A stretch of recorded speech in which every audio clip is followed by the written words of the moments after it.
बच्चों, आरोह की दूसरी कविता है पतंग। और आज मैं आपके सामने इसी पतंग कविता के अभ्यास के प्रश्न उत्तर लेकर आई हूँ। मेरी पूरी कोशिश है कि मैं सरल से सरल भाषा में आपको ये प्रश्न समझाऊं, ताकि आप इन्हें आसानी से समझ सकें और अच्छे से याद कर सकें। आइए देखते हैं क्या पूछा गया है। पहले प्रश्न में, सबसे तेज बौछारें गई भादो गया के बाद प्रकृति में जो परिवर्तन कवि ने दिखाया है उसका वर्णन अपने शब्दों में करें। यहाँ प्रकृति में परिवर्तन का अर्थ है मौसम में बदलाव। आइए देखते हैं क्या हो सकता है इसका जवाब। इस कविता में कवि ने प्राकृतिक वातावरण का सुंदर वर्णन किया है। भादो माह में तेज वर्षा होती है, इसमें बौछारें पड़ती हैं। बौछारों के समाप्त होने पर शरद का समय आता है, अर्थात जब बारिश का मौसम चला जाता है तो सर्दी का मौसम आता है। मौसम खुल जाता है। मौसम खुलने का मतलब होता है कि आसमान के बादल छट जाते हैं, हट जाते हैं। प्रकृति में निम्नलिखित परिवर्तन दिखाई देते हैं। निम्नलिखित का अर्थ होता है नीचे लिखा हुआ। निम्न मतलब नीचे और लिखित मतलब लिखे हुए। तो नीचे जो लिखे गए हैं वो ही परिवर्तन प्रकृति के बताए गए हैं। पहला परिवर्तन है, सवेरे का सूरज खरगोश की आंखों जैसा लाल लाल दिखाई देता है। इसका मतलब ये है कि जब बादल छट जाते हैं तो सूरज का रंग चमकीला लाल दिखाई देने लगता है। दूसरा परिवर्तन है, शरद ऋतु के आगमन से उमस समाप्त हो जाती है। ऐसा लगता है कि शरद अपनी साइकिल को तेज गति से चलाता हुआ आ रहा है। इसका मतलब क्या है कि वर्षा की ऋतु में वातावरण में जो उमस हो जाती है, एक बारिश के गीलेपन की वजह से थोड़ी महक हो जाती है, वो यहाँ सर्दी की ऋतु में समाप्त हो जाती है। तीसरा परिवर्तन है, वातावरण साफ व धुला हुआ सा लगता है, क्योंकि भादों के महीने में तेज बारिश के कारण सभी पेड़ पौधे, सभी घर वगैरह धुल जाते हैं, तो सब कुछ धुला हुआ साफ सुथरा सा लगता है। आसमान की भी धूल मिट्टी धुलकर साफ हो जाती है। चौथा परिवर्तन है, धूप चमकीली होती है। बादल नहीं होंगे तो धूप चमकीली होगी। और पांचवा परिवर्तन है, फूलों पर तितलियां मंडराती दिखाई देती हैं। मतलब तितलियां भी फूलों से रस लेने के लिए मंडराने लगती हैं। अब देखते हैं दूसरा प्रश्न। सोच कर बताएं कि पतंग के लिए सबसे हल्की और रंगीन चीज, सबसे पतला कागज, सबसे पतली कमानी जैसे विशेषणों का प्रयोग क्यों किया गया है। विशेषण का अर्थ होता है वह शब्द जो किसी चीज की विशेषता बताता है। तो इस कविता में पतंग की विशेषता बताने के लिए सबसे हल्की, सबसे रंगीन चीज, सबसे पतला कागज और सबसे पतली कमानी जैसे विशेषणों का प्रयोग क्यों किया गया है। आइए देखते हैं क्या है इसका जवाब। कवि ने पतंग के लिए सबसे हल्की और रंगीन चीज, सबसे पतला कागज, सबसे पतली कमानी जैसे विशेषणों का प्रयोग किया है। यहाँ हम एक बात ध्यान से देखेंगे कि जब उत्तर शुरू करते हैं तो पहली पंक्ति लगभग प्रश्न से ही हो जाती है, बाकी का आगे एक्सप्लेन करना होता है। तो देखते हैं आगे क्या है। वह इसके माध्यम से पतंग की विशेषता तथा बाल सुलभ चेष्टाओं को बताना चाहता है। कवि ने क्यों प्रयोग किया इन विशेषणों का? क्योंकि वो एक तो पतंग की विशेषताओं को बताना चाहता है और दूसरा पतंग के माध्यम से बच्चों के मन की जो भावनाएं होती हैं, जो उनकी कोशिशें होती हैं, उनको बताना चाहता है। बच्चे भी हल्के होते हैं पतंग की तरह, उनकी कल्पनाएं भी पतंग की तरह रंगीन होती हैं। वे बहुत कोमल और निश्चल मन के होते हैं। निश्चल मन का मतलब जिस मन में कोई वैर भाव, द्वेष भावना, कोई कपट नहीं होता। इसी तरह पतंगें भी रंग बिरंगी और हल्की होती हैं। वे आकाश में दूर तक जाती हैं। बच्चों की कल्पनाएं भी तो ऐसी ही होती हैं, बहुत दूर तक सोचती हैं, बहुत दूर दूर तक की बातों की बच्चे कल्पनाएं करते हैं। इन विशेषणों के प्रयोग से कवि पाठकों का ध्यान आकर्षित करना चाहता है, मतलब पाठकों का ध्यान बच्चों के मन के भावों की तरफ आकर्षित करना चाहता है। तीसरा प्रश्न है, बिंब स्पष्ट करें। यहाँ इस प्रश्न को पूरा पढ़ने से पहले हम ये जानेंगे कि आखिर बिंब होता क्या है। मान लीजिए कोई वस्तु आपके सामने नहीं है और उस वस्तु के बारे में कोई शब्द आपने पढ़ा है। उस शब्द को पढ़ते ही आपके दिमाग में उस वस्तु का चित्र बन जाता है, तो ये होता है बिंब। बिंब का अर्थ होता है किसी वस्तु का मानसिक चित्र। किसी शब्द को पढ़ने से दिमाग में जो चित्र बन जाए, उस शब्द को कहा जाता है बिंब। तो आइए देखते हैं कवि ने कौन सी पंक्तियों में बिंब स्पष्ट करने के लिए कहा है। सबसे तेज बौछारें गई, भादो गया, सवेरा हुआ, खरगोश की आंखों जैसा लाल सवेरा, शरद आया पुलों को पार करते हुए, अपनी नई चमकीली साइकिल तेज चलाते हुए, घंटी बजाते हुए जोर जोर से, चमकीले इशारों से बुलाते हुए और आकाश को इतना मुलायम बनाते हुए कि पतंग ऊपर उठ सके। आइए देखते हैं इसका उत्तर। इस अंश में कवि ने स्थिर व गतिशील दृश्य बिंबों को उकेरा है। यहाँ पहले हम ये जानेंगे कि दृश्य बिंब क्या होते हैं। असल में बिंब जो होते हैं वो हमारी इंद्रियों से संबंधित होते हैं। जैसे हमारी 5 इंद्रियां हैं। दृश्य इंद्रिय होती है आँख, स्पर्श इंद्रिय होती है त्वचा, घ्राण इंद्रिय होती है नाक।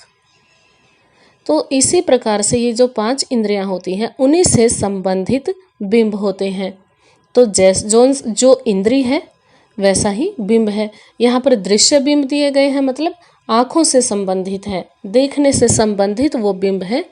और दृश्य बिंब भी 2 प्रकार के होते हैं। स्थिर मतलब जो एक जगह पर टिके हुए हैं, और गतिशील दृश्य बिंब वो होते हैं जो गतिमान दिखाई देते हैं, मूवमेंट करते हुए दिखाई देते हैं, चलते हुए। तो देखते हैं कौन कौन से शब्दों में क्या बिंब आया है। इन्हें हम इस तरह से बता सकते हैं। पहला है तेज बौछारें। बौछारें एक जगह पे रुकी नहीं होती, ऊपर से आसमान से धरती तक चलकर आती हैं, तो इसमें गतिशील दृश्य बिंब है। दूसरा है सवेरा हुआ। सवेरा स्थिर दृश्य बिंब है।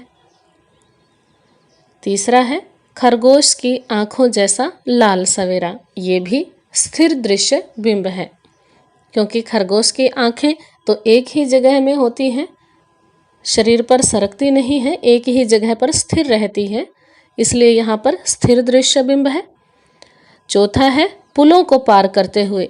अब पुलों को तो चल के ही पार किया जा सकता है, तो यहाँ पर होगा गतिशील दृश्य बिंब। पांचवा है अपनी नई चमकीली साइकिल तेज चलाते हुए। तो साइकिल भी चलती है, तो यहाँ पर भी गतिशील दृश्य बिंब होगा। छठा है घंटी बजाते हुए जोर जोर से। अब घंटी बजाते हैं तो उसकी आवाज़ सुनाई देती है, और सुनने से संबंधित इंद्रिय होती है कान।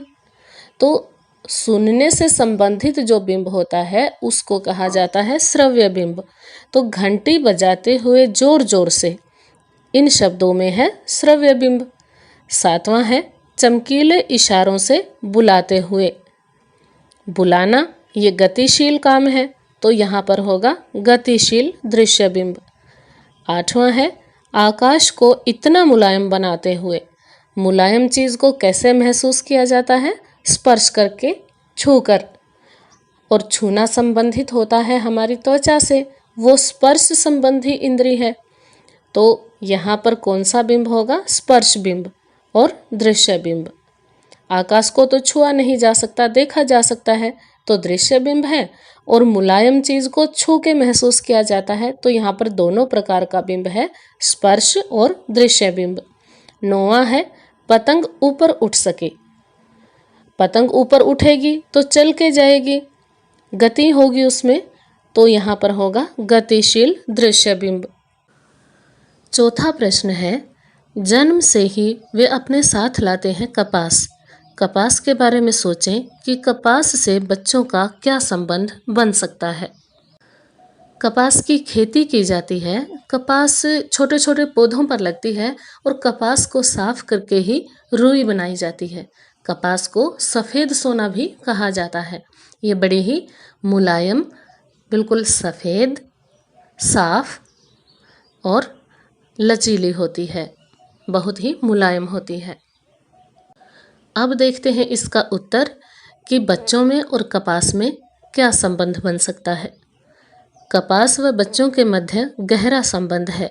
कपास हल्की, मुलायम, गद्देदार व चोट सहने में सक्षम होती है। ये कपास की विशेषताएं हैं, कैसी होती है? हल्की, मुलायम, गद्देदार और चोट को सहने में सक्षम होती है। कपास की प्रकृति मतलब कपास का जो स्वभाव है वो भी क्या होता है? निर्मल और निश्चल होता है। इसी तरह बच्चे भी कपास की तरह कैसे होते हैं? कोमल व निश्चल स्वभाव के। उनमें भी चोट सहन करने की क्षमता होती है। उनका शरीर भी हल्का और मुलायम होता है। तो यहाँ पर जो कपास है वो बच्चों की कोमल भावनाओं और उनकी मासूमियत की प्रतीक है। पांचवा प्रश्न है, पतंगों के साथ साथ वे भी उड़ रहे हैं। बच्चों का उड़ान से कैसा संबंध बनता है? पिछले प्रश्न में हमने बच्चों का संबंध कपास के साथ बनाया था और इस प्रश्न में बताना है कि बच्चों का पतंग के साथ, पतंग की उड़ान के साथ क्या संबंध बनता है। देखते हैं उत्तर। पतंग बच्चों की कोमल भावनाओं का परिचय देती है। जब पतंग उड़ती है तो बच्चों का मन भी उसके साथ साथ आसमान में उड़ने लगता है। पतंग उड़ाते समय बच्चे अत्यधिक उत्साहित होते हैं, मतलब बहुत अधिक जोश में होते हैं। पतंग की तरह बाल मन भी हिलोरे लेता है। जैसे पतंग आसमान में लहराती है वैसे ही बच्चों का मन भी लहराने लगता है। वह भी आसमान की ऊंचाइयों को छूना चाहता है। जैसे पतंग और अधिक ऊंचे जाती है वैसे ही बच्चों का मन भी आसमान छूने का होता है। पतंग जितनी अधिक ऊंचे जाती है बच्चों को उतना ही ये लगता है कि हम आसमान को छू रहे हैं। इस कार्य में बच्चे रास्ते की कठिनाइयों का भी ध्यान नहीं करते। रास्ते में आने वाली कठिनाइयाँ हमने पीछे पढ़ी थी, वो कौन सी थी? कठोर छतें और उन छतों के खतरनाक किनारे और उन किनारों से गिर कर लगने वाली चोट। लेकिन बच्चे तो पतंग उड़ाते समय जोश जोश में रास्ते की इन कठिनाइयों को भी ध्यान में नहीं रखते। अब देख लेते हैं छठा प्रश्न। निम्नलिखित पंक्तियों को पढ़कर प्रश्नों का उत्तर दीजिए। पंक्तियां यहाँ पर दी गई हैं।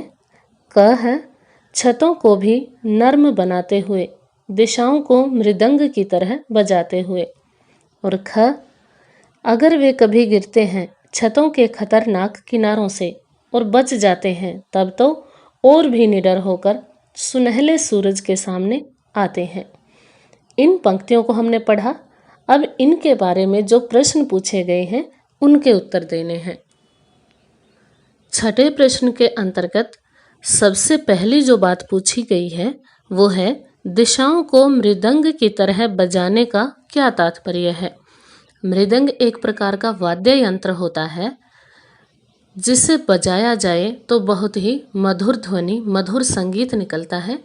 यह वाद्य यंत्र ढोलक के जैसा, ढोलक से मिलता जुलता होता है और तात्पर्य का अर्थ होता है मतलब। अर्थात यहाँ पे क्या पूछा गया है कि दिशाओं को मृदंग की तरह बजाने का क्या मतलब है, क्या अर्थ है। देखते हैं इसका उत्तर। इसका तात्पर्य है कि पतंग उड़ाते समय बच्चे ऊंची दीवारों से छतों पर कूदते हैं तो उनकी पदचापों से एक मनोरम संगीत उत्पन्न होता है। पदचाप होता है कदमों की आवाज़ और मनोरम होता है मन में रमने वाला, मतलब मन को भाने वाला, अच्छा लगने वाला। संगीत उत्पन्न होता है। यह संगीत मृदंग की ध्वनि की तरह लगता है। साथ ही बच्चों का शोर भी चारों दिशाओं में गूंजता है। छठे प्रश्न में दूसरी बात पूछी गई है, जब पतंग सामने हो तो छतों पर दौड़ते हुए क्या आपको छत कठोर लगती है? यहाँ हम प्रश्न का उत्तर देखने से पहले महसूस करेंगे कि हम छोटे बच्चे हैं और पतंग उड़ा रहे हैं, और उस समय हम क्या करते हैं, छतों पर दौड़ रहे हैं। तो क्या हमें छत कठोर लगती है, सख्त लगती है? क्या है, जब पतंग सामने हो तो छतों पर दौड़ते हुए छत कठोर नहीं लगती। इसका कारण यह है कि इस समय हमारा सारा ध्यान पतंग पर होता है। हमें कूदते हुए छत की कठोरता का एहसास नहीं होता। हम पतंग के साथ ही खुद को उड़ते हुए महसूस करते हैं। मतलब जब हम पतंग उड़ाते होते हैं तो इतने जोश में होते हैं कि हमें पतंग के अलावा और कुछ भी दिखाई नहीं देता। हम अपने आसपास की सभी चीज़ों से बेखबर हो जाते हैं, पतंग उड़ाने में मग्न हो जाते हैं। इसीलिए हमें छत कठोर नहीं लगती। छठे प्रश्न में जो तीसरी बात पूछी गई है वो है, खतरनाक परिस्थितियों का सामना करने के बाद आप दुनिया की चुनौतियों के सामने स्वयं को कैसा महसूस करते हैं? मान लीजिए हम छोटे बच्चे हैं, पतंग उड़ा रहे हैं, तो हमारे सामने बहुत सारी परिस्थितियां आती हैं, खतरनाक परिस्थितियां, जैसे कि कठोर छतें हैं, छतों के खतरनाक किनारे हैं और उन किनारों से गिर कर लगने वाली चोट। इन सब खतरनाक परिस्थितियों से गुजरकर, इनका सामना करके फिर हमें दुनिया की जो चुनौतियां हैं उनका सामना करना हो। अपने जीवन में जो चुनौतियां आती हैं, जो कठिन परिस्थितियां या मुश्किलें आती हैं, उनका सामना करने में हम कैसा महसूस करते हैं? देखिए उत्तर में क्या बताया गया है। खतरनाक परिस्थितियों का सामना करने के बाद हम दुनिया की चुनौतियों के सामने स्वयं को अधिक सक्षम मानते हैं। मतलब हम में इतना आत्मविश्वास हो जाता है, अपने ऊपर इतना अधिक विश्वास बढ़ जाता है कि हम खुद को दुनिया की सारी चुनौतियों का सामना करने के योग्य मानने लगते हैं। हम में साहस व निडरता का भाव आ जाता है। हम भय को दूर छोड़ देते हैं। मतलब हमारे मन का सारा भय, सारा डर समाप्त हो जाता है। तो ये थे पतंग कविता के अभ्यास के प्रश्न।